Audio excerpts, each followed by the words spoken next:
So good morning, and thank you everybody for being here. And they're right, it's really hard to see you out there with these lights. It's such an amazing opportunity to have Amy in our community. She is a force. As you've noticed, the people she knows and this forum, it's been a wonderful opportunity to share ideas. And I'm so honored to be the state legislator she's allowed to be in this forum, considering that our legislature just passed laws to prohibit local ability to manage their plastics. And we have CAFOs in the south part that are dairies, which is that confined animal operations, and we fight having to manage those with our beautiful environment every day. I just wanted to let you know that this area and this opportunity, as one of our speakers just a moment ago mentioned, we have the opportunity in a small community like this in this valley to be able to do things in a contained small ability to set an example for what other communities that are larger in the state and around the country is possible doing. And we had all of these amazing speakers here to be able to talk about how that's possible, what those solutions are, and I've been extremely encouraged by all of the talk we've had over the last 3 days about what's possible and what we can use to do better. Now, I'm one of those, probably unlike most of my colleagues in the legislature, that really believe that local governments is where a lot of this is going to happen. State government is responsible for protecting public health and safety and fostering economic opportunities, but we are there to support and be a partner with our local communities for policies and programs. And I truly believe that the further up that you go within the government arena, the less able it is able to be malleable and functional and move swiftly and take on new ideas. And that happens as you get closer to the people, which is your local governments.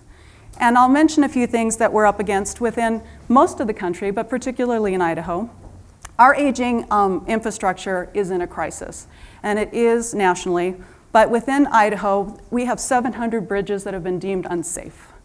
And when you start thinking about public health and safety, which is what our responsibility is, we need, besides thinking about roads and bridges and public transportation, we also need to be talking about water and sewer systems and energy grids.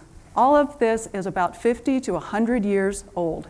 And it's time for us to think about what we need to do to protect public health and safety by putting the money aside, seizing the opportunity to build new efficient systems, which will require a large workforce and boom the economy. Local governments, as I mentioned, are more responsive to this, and they are closest to the people. But our small rural and mountain communities struggle. Idaho has very few urban centers, so our solutions must be self-contained and productive for smaller communities. The tourist-based economy that we have the luxury of having in this area is also the first hit when there's a financial crisis, and it's also slow to recover. But we are blessed with some of the best air, water, and natural resources on the planet, and we must learn how to use those efficiently, smartly, and to our advantage economically. Our power grids need to be more diversified. Idaho Power, as was mentioned yesterday, if you were here to listen to the energy piece of that, is losing coal in its portfolio. And it has an aging hydrologic system, and its facilities are in need of replacing. This will definitely impact ratepayers, but it's an opportunity to make sure that we in government and into the private sector be mindful that solar and wind is so plentiful in southern Idaho, and it should be incorporated as we go forward with new energy portfolios. We've had 2 catastrophic fires in this area. Wildfire in 2007 burned 49,000 acres, and in 2013, 115,000 acres. And it's miraculous that it did not take out our community, Ketchum and Haley in particular. Both incident commanders for both those fires marveled at the cooperation of our sheriffs, fire departments, emergency services, and particularly our community.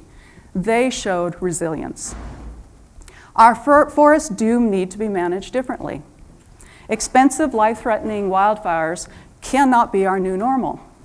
Collaboratives in Idaho have been working for decades to bring together federal and state agencies, conservation organizations, industry, and particularly the public to strategically improve the health of forests while creating jobs.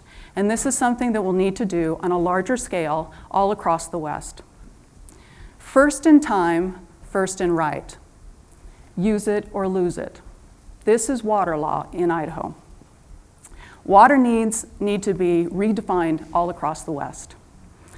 This district is ground zero for our water fights. We have 2 water calls, senior users calling on junior users, surface users calling on pumpers, and drought and diminishing snowpack have challenged our ability to manage our water, but we need to be thoughtful, creative, and efficient.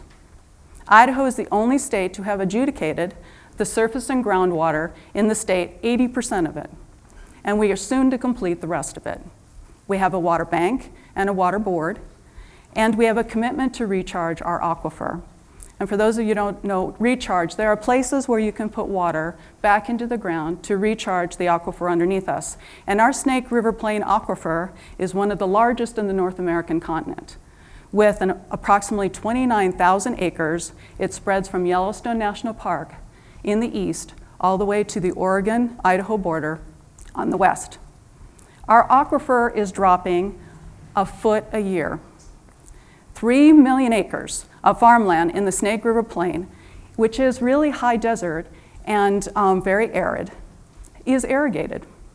This extensive irrigation system is the primary reason why Idaho has the highest per capita water consumption in the US. According to the USGS report, which came out in 2010, on water use across the nation, Idaho is #1 in the amount of domestic water used per person, and #2 in the water used by agriculture. We must do better. And we're working with all water users right now to use the infrastructure we already have in place to do better, and perhaps, if we succeed, we will set a new example for how water is managed differently in the West.